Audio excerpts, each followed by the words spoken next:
Okay.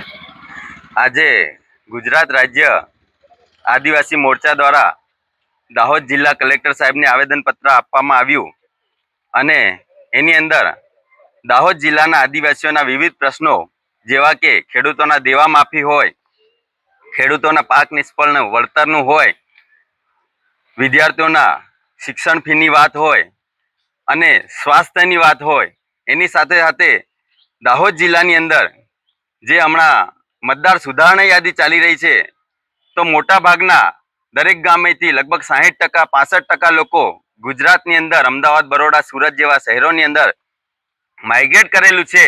તો એમના મતદાર યાદીની અંદરથી નામ કઈ રીતે આવશે? એટલે અમે એવું કહેવા માંગીએ કલેક્ટરશ્રીને, સરકારશ્રીને કે બાબા સાહેબ આંબેડકરે અમને ગરીબોને, આદિવાસીઓ, દલિતોને વોટ નાખવાનો હક આપ્યો હતો અને આ ભારતીય જનતા પાર્ટીની સરકાર એ વોટનો હક છીનવવા માંગે છે. ફરી એમના અનેક પુરાવા માંગે છે. તો દાહોદ જિલ્લાની જનતા તો ગુજરાતમાં કામ પર છે, તો એ કઈ રીતે ફરી મતદાર યાદીમાં નામ એમના દાખલ થશે?